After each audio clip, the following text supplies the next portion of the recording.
Imagine yourself at a networking event where there is a room full of people. And as you're meeting people, you might be thinking, some of these people are amazing. Others leave me in awe. Sometimes, though, people are a little awkward and sometimes they even annoy you. Mayhaps you're thinking about past networking events you've been to. I mean, have you ever experienced anything like that before? Here's the thing. People are people, though some people we seem to connect with more easily than others.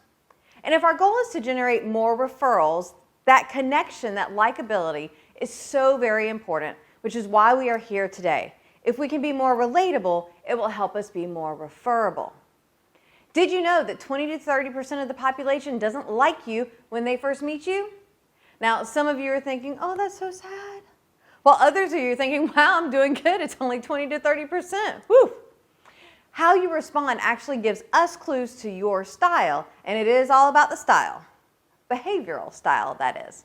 And that's what we're focusing on during this presentation, the 4 different behavioral styles. For those of you that like the history of things, I might call you examiners, these 4 styles are based on DISC, which was founded in the 1920s by Dr. William Marston, though behavioral styles have been around since at least 400 BC. Today we're going to identify your behavioral style and what to do with that knowledge. Plus, many people have heard of the golden rule. Treat other people the way that you want to be treated. The flaw with the well-intentioned golden rule is that most people don't want to be treated the way that you want to be treated. The golden rule is going to get an upgrade. We're going to talk about the platinum rule, which says treat other people the way that they want to be treated. If you truly understand people, know how to work with them in a way and a style that they will appreciate, you can actually have that relationship. The stronger relationship, you can learn about each other's business, and you can really go out and do good for each other, creating a positive impact in your community or even the world. People are very different, and the goal of the platinum rule is to honor other people, how to serve other people, how to treat people in a way that they would appreciate. Imagine you are traveling to a foreign country. When there, would you try to speak the language, honor the customs, and respect the land? In college, as part of my schooling, we took a trip to Italy. Prior to visiting, we spent a semester studying, learning some of the basic language, the history, what to do, what not to do, and it makes the trip so much more enjoyable, both for me as well as probably the people that I encountered. Behavioral styles are very much the same thing. Simply understanding, honoring, treating people the way that they want to be treated. Today, as we explore the 4 styles, you will see they each have their own language and customs, and when they are used and honored, amazing relationships result. So I think one of the things that I got out of the workshop is having a more nuanced approach to connecting and relating with other people. One of the things that Tiffanie emphasized during the workshop is the platinum rule, to treat other people not the way you want to be treated, but to treat other people the way they want to be treated. And I think being able to get the tools and knowledge and the theories behind it as well on why people behave the way that they do helps you better appreciate those differences and to celebrate them as opposed to kind of just either forcing them into your square hole or just dismissing it as, we're never going to get along because we're too different. So I think that's one thing that I really appreciate. Oh, you might be wondering about the location changes, the outfit changes, etc. One of the styles, the promoters, really enjoys variety. So for them, during this conversation, you will see a couple different locations to hopefully keep them engaged. As we go through today's conversation, think about who is a previous client that perhaps you lost. Maybe a prospect that is sitting on the fence and hasn't made a decision yet. A referral source that you know holds the keys to the kingdom, or at least more referrals, that hasn't referred you recently or maybe at all. There may be a reason for that rooted in your behavioral style, so keep that person in mind. As a developmental psychologist, the platinum rule is one of the most basic tenets required for me to establish rapport with my clients and for them to develop trust in me. My work with clients can only succeed if I treat them according to how they want to be treated. I can only help them make positive changes and achieve goals that they have set out for themselves if I value what they value and if I honor their personal and unique journey. One of the first steps in becoming a master at using the platinum rule is knowing what your style is. In Incentive's Room Full of Referrals program, we actually do a full DISC assessment. This gives us the best results. We also have a fun, free, quick Facebook quiz to see your style, though I'm optimistic that you're going to have an idea of your most dominant style within the next 15 minutes or so. Do note, there are 4 different styles, and we each have all 4 styles in it. It just depends on the mixture for each of us. Before we break into 4 styles, let's simply split this in half. We can break the styles down by faster and slower paced. Faster paced individuals like to be on the go. They enjoy working on many projects at one time and they make decisions quickly. You can begin to identify these people at networking functions because of their fast-paced speech, their louder hand gestures, and their ability to keep the conversation moving towards results, and even sometimes engaging in extremely entertaining conversations. You may also notice very strong to high energetic body language in addition to the gestures. With the slower paced people, these people will generally be the ones who enjoy routine, are more deliberate in their decision making, and spend a lot of time developing relationships. You will begin to identify these people visually by noticing that they're a lot more reserved. Their speech pace is slower. They are more interested in finding out about you, and they like to have conversations with just one person at a time rather than a large crowd. You may also notice a shyer type of approach or body language with a much more low-key conversation style. Now, which seems to describe you more? Are you faster or slower? Please understand this is a continuum. There is a range of very fast, think the rabbit or the Energizer Bunny, or very slow like the turtle, with most in between. This is just the first day that we begin to look at behavioral styles, whether ourselves or the person standing in front of us that we are trying to identify. Then, independent of the pace, we split again into 2 categories of task-oriented and people-oriented. Task-oriented people are typically those who thrive on completing projects, have a high propensity to manage tasks, and enjoy working within a system that produces measurable results. Where people-oriented people are those that truly enjoy working with others. They tend to have a large circle of friends, and they like to develop relationships and love interacting with and meeting new people. Again, this is a scale from very task to very people. Sometimes for this I ask, when you look at your day, is it about the things that you get to do, task, or the people you get to see, which is obviously people? When you take this and put it all together, we combine the pace and the task. What you then get is 4 different styles. Now, the faster pace and task-oriented are your go-getters. Go-getters are an enterprising, hustling type of person. Some of the synonyms included to describe them are achiever, self-starter, doer, high flyer, and live wire. They are goal-oriented. They like to win. They are driven. They like to get to the bottom line and fast, and they make quick decisions. They are typically concerned with looking good. Now, still fast-paced, though this time people-oriented, are the promoters. A promoter is an active supporter, someone who urges the adoption of or attempts to sell or popularize something or someone. They could also be known as the advocate, supporter, influencer.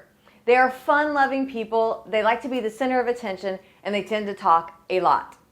They need to have fun no matter what they're doing. They hate details. They do like to have a lot of irons in the fire and live in chaos. Whew. Now, moving out of the fast pace, let's move over to the slower pace. Though keeping it people-oriented, we have the nurturers. Nurturers are someone who gives tender care and protection to a person or a thing, especially to help it grow or develop. They like to encourage, to foster the growth of, to cultivate. Nurturers are much more reserved, enjoy smaller crowds, seek out sincere and genuine people, and sometimes they can have a hard time being put on the spot. They typically seek out comfortable situations. The last of the 4 styles, the examiners, are slower paced and task-oriented. An examiner inspects or analyzes a person, place, or thing in detail to test the knowledge or skills by asking questions. Synonyms for examiners include auditor, inspector, surveyor, assessor. Ideally, you have identified which style you are, though I'm guessing there are some people in the audience thinking, wait, Tiffanie, hold on. I actually resonate with 2 of these. As I mentioned earlier, we are a combination of all 4 styles. For 77% of the population, we actually have 2 styles that are dominant. Some people are only dominant in a single style, while a small percentage of the population, I like to call them chameleons. They're moderate in 3 to 4 styles, meaning they have the traits of each, though not as dramatic or easily identifiable as someone who has only 1 or 2 dominant styles. How might I be able to tell someone else's dominant style or styles? Starting with a go-getter, they like the recognition of being first. So when it comes to their apparel, they like to look good and often will wear name brand clothing, especially suits, though that does depend on where in the world you are. Even here within the United States, I live in sunny Florida, and there aren't too many suits, though maybe a few. Texas has their own version of a suit, though in some area that includes cowboy boots and a hat. And in New York, the go-getters, they are definitely going to be in a suit. When it comes to jewelry, it's either all gold or all silver, though not both at the same time. It just doesn't go together. Why would we do that? Their gestures are forceful and commanding. When they shake hands, it's definitely a strong and dominant grip, and they will usually use their first and last name plus their company and title. When we compare that with the promoters, whose apparel is typically colorful and fun and patterns, they want to show the energy and fun that's on the inside on the outside as well. With the jewelry, bling, and lots of it. The gestures tend to be over the top and expressive. When they shake your hand, it could be the quadruple pump. Just keep going, and maybe even a little bounce. When they introduce themselves, big smiles and their first name. Now with the nurturers, they are typically dressed in comfortable, neutral, or pastels. The jewelry is usually smaller, daintier, oftentimes sentimental pieces that were passed down or gifted to them. Their use of gestures is much softer. When connecting with someone, their handshake may use the other hand to cover the handshake or to touch the shoulder. Have you ever met someone at a networking event that shook your hand and asked, "How are you?" instead of offering a name? That was probably a nurturer. As we examine the examiners, their clothes are usually darker colors and maybe slightly outdated, as fashion is not typically of high importance.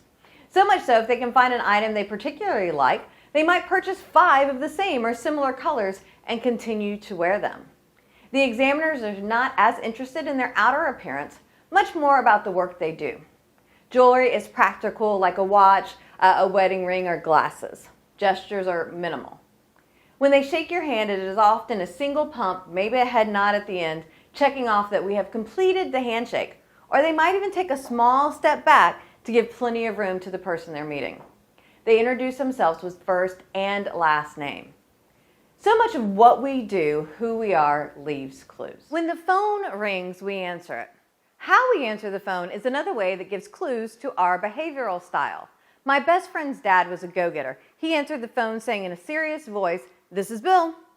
While a promoter, you can hear their smile over the phone as they might say, "Hey, what's up?" Nurturers have a much softer energy and greet you with a hi and maybe "How are you?"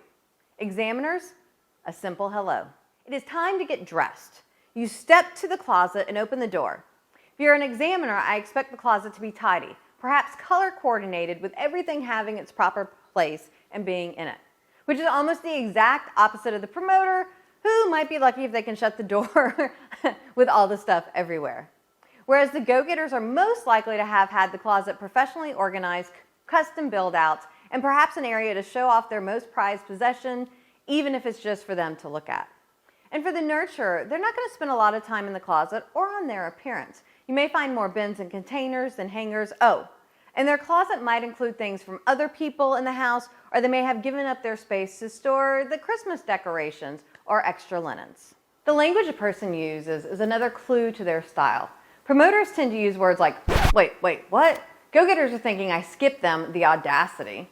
The promoters are super excited, the attention is back on them. I am driving the examiners nuts as I'm not going through the pre-established order. And the nurturers would not have said a thing as they hoped others didn't catch my mistake. Now they're concerned for me. All right, getting back to the language, the different styles used.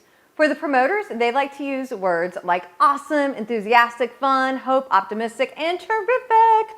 Go-getters will strengthen their statements with words like achieve, bold, confidence, gutsy, take charge, the best. Examiners' vocabulary includes efficiency, analyze, consistent, order, reserved, thoroughness.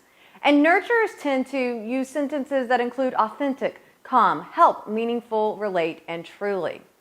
As we see these clues that help us determine what style people are, then we can begin to treat them the way that they want to be treated. One game that I like to play is Guess That BS, meaning behavioral style, which is different from personality styles. As an example, introvert and extrovert. Personality, we're doing BS, behavioral style. So back to this game of guessing the style. I will often watch TV or a movie, perhaps read a book. And as I'm approaching when networking with an examiner, I personally think of how would have I had this conversation with Star Trek Spock. He's a half Vulcan, a species that's known for being logical and not showing emotion. Others examples of examiners are Bill Gates, Sheldon Cooper from The Big Bang Theory, Albert Einstein, Sherlock Holmes, Kevin Costner, Warren Buffett. Famous examples of go-getters include Michael Jordan, Arnold Schwarzenegger, Barbara Walters, Tiger Woods, Mark Cuban. Oh yeah, and Dr. Ivan Meisner and myself. For nurturers, Mother Teresa, Charlie Brown, Princess Di, Michael J. Fox, Gandhi. And now to the promoters who are probably wondering what happened to them. Here we are. Famous examples include Elton John, Dolly Parton, Jim Carrey, Kevin Hart, and you get a car and you get a car, Oprah. And fiction can be a great place to look for examples of how the style interact. Whether it's the Teenage Mutant Ninja Turtles with Leonardo as the nurturer, Donatello, who does machines, as the examiner, Raphael, who's cool but rude, as the go-getter, and that party dude, Michelangelo, total promoter. Now, if you prefer Star Wars, perhaps, Darth Vader is an example of go-getter. Han Solo is your promoter, Luke for the nurturer, and C-3PO is your examiner. Oh, how about friends? Ross is the examiner, Rachel the nurturer, Monica the go-getter, and then you have Phoebe, Chandler, and Joey, who are all promoters. They do have different styles, though, and I think this is a great example of diversity within a style. Phoebe is a promoter with nurturer. Joey is a promoter with go-getter as his second style. We are all a unique mixture of the four styles, so one promoter may be different than another. And you can play this game with TV, movies, and books. And you can also do this just looking out the window or at the airport can be interesting, especially when people are stressed, as the dominant style typically comes out more when you are stressed. And that's a whole nother conversation for a different day with us. Though, speaking of the airport, travel, a few years ago, prior to the pandemic, of course, a networking group hired me to come out and share this material, The Room Full of Referrals, during a cruise. The first morning, we explored the different behavioral styles for several hours, and then the rest of the time, we explored the ship and were watching people on the cruise trying to guess their styles. My kind of fun. As amazing as today is, this is just one step in becoming a master at being more relatable. As with any skill we want to develop, we will have to work on it. The first time you tried to take a step or talk, it wasn't perfect. It will be an investment into your success. Identifying other people's style is an ongoing study. The more you do, the easier it will get. I highly recommend a combination of immersion in this material plus putting it into practice. How can you immerse yourself in the material, you might be wondering? You can download and read your copy of my ebook, Exploring Behavioral Styles. It's a quick refresher of some of the content we've covered today. You can join us for a Room Full of Referrals program. Perhaps you want to join us for the next Room Full of Referrals. And one of the things that I love about this program is that at Ascentive, we offer the once a graduate, always a graduate, which means you can come back again and again, only having to pay for the first time that you attend the program. I've attended the Room Full of Referrals, and I have to share how much learning I got from it. I've had some assessments before in terms of personality. Of course, I wanted to learn how I can interact better with people and make use of my skills better and also benefit from it. And I must say that the Room Full of Referrals I've had with Tiffanie is really very easy to understand. I felt that now I know myself better in just like an hour or two, I guess, that I've had it with her. So I feel now that I will be able to better use it, and also learn more from my people, and so that we will all benefit from it, as well as with the clients that we are looking to grow for our company. Another way to stay immersed is to join us in the Room Full of Referrals Facebook group. You can hang out with people from around the world that have completed this program and keep the information alive. Speaking of keeping it alive, you are one of many people consuming this information today. The more you talk about go-getters, promoters, nurturers, examiners, oh my, with the other people in your community, the more the information you will retain, and that will definitely help with the relatability, which leads to better referability and then the profitability. As we look at how to use the Platinum Rule to help with networking and referrals, there are a few additional clues that each style displays when networking. The go-getters tend to be on the move, making quick decisions about the people they're talking to, typically acting confident and successful, and approaching a networking function as a chance to gain business. Promoters tend to use their voice and influence others with what they have to say. They can be very smiley and positive people and approach a networking function as a more social event, a way to catch up with friends and meet new people. However, business is not necessarily the key reason for attending. Nurturers tend to want to make other people feel comfortable. They are concerned with others' feelings, they're very approachable, and they don't like to be the center of attention. They are interested in seeing people that they have relationships with and developing that relationship, along with meeting a few new people who are down to earth, nice, and not too aggressive. Key with the nurturers. Now, while networking examiners tend to be more reserved and system-oriented, they are not typically extremely social people and would rather be working versus socializing with a large group of folks that they may not know. Their whole goal for a networking function is to complete the task of attending the event, meet 1 to 3 new people who may have been pre-selected, conduct any other task necessary, and then leave. Normally before the event is over so they can get back to work. Hopefully these clues will help make it easier for you to identify people when you're at a networking event. Too often, people think networking is enough to grow your business by referral. However, in networking mistake number 4, in the 4.5 networking mistakes is networking to grow your business. Now wait, what do I mean? Too often, entrepreneurs understand the importance of growing their business through referrals and think all they need to do to succeed is attend networking events. Networking and referral marketing are different activities even though they often go hand in hand. Networking can introduce you to people who have the potential to pass you referrals. However, these are people you just met, meaning you're at the beginning of the know, like, and trust of the relationship. Relationships need to have the trust for referrals to flow. Fortunately, you only need a handful of the right relationships, people who can pass you referrals all day, every day, to be truly successful. For most, we only need 4, 6, or 8 of the right referral relationships to pass us the majority of the referrals we want. We have to work on those relationships, getting to know each other personally as well as professionally, hence the premise of referability through relatability. In Incentives Ignite Your Business program, we talk about developing and activating your referral sources. After you have identified the right people, it is imperative to both educate your referral sources on what you do, as well as motivate them so they will want to give you referrals. And I'm sure you've already guessed that each behavioral style will be motivated differently. We talk about that more inside the Room Full of Referrals program. With educating your referral sources on what you do, the best way typically to do that is a one-to-one, where you sit down with a person from your network to share about your business while also learning about theirs. This is a meeting that can hugely impact your relationships. The best way to do a one-to-one? I am a promoter.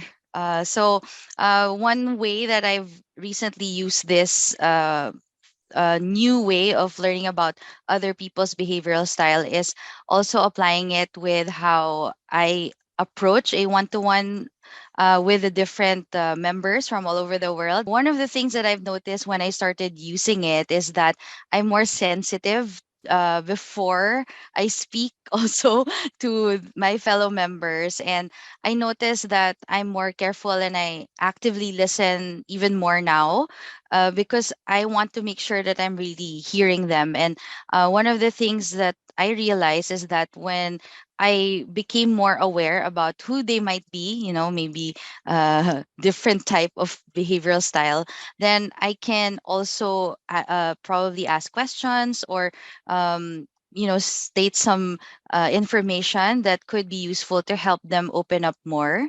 And in that case, I helped in generating as well some referrals for them. When scheduling a one-to-one with a go-getter, try to make it as convenient as possible for them. If you have a location that's exclusive or prestigious, this could increase your credibility in the go-getter's mind. Zoom is also convenient as it saves travel time and is easy to get on and off. A confirmation or reminder of the meeting is unnecessary. Arriving on time is the bare minimum for the go-getter. If our meeting's at 10 a.m. at the coffee shop, you will do yourself a disservice by arriving at 10 to get in line to get the coffee, then having the meeting. The best result is when you're ready to talk business at 10.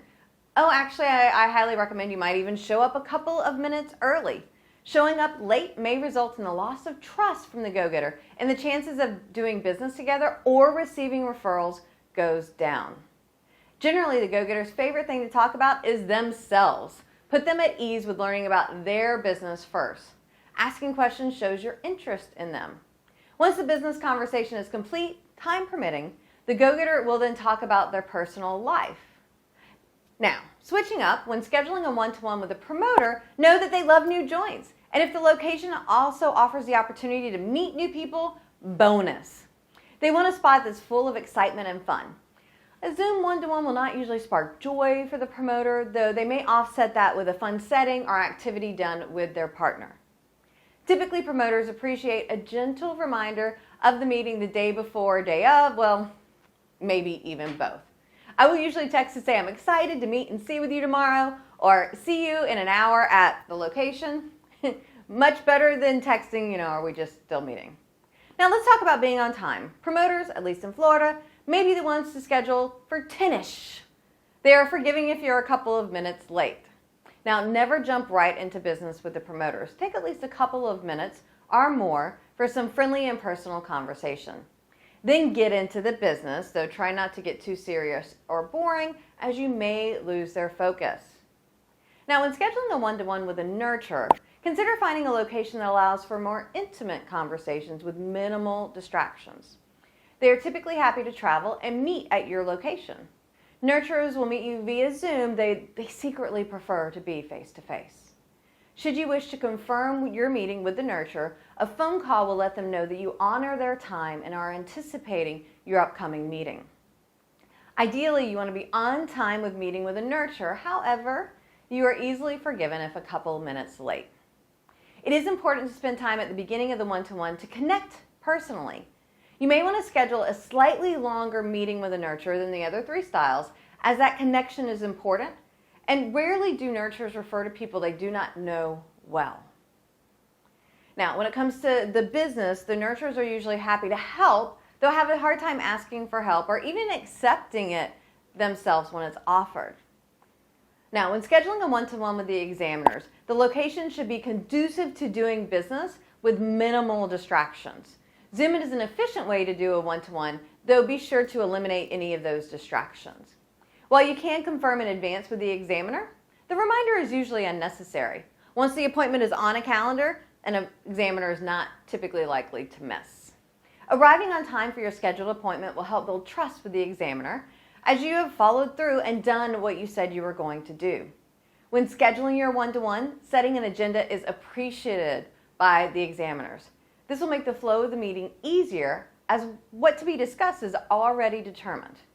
Examiners prefer to do business first and then, time permitting, discuss personal matters, albeit examiners are the least open of all four styles, so it may take some time for them to open up.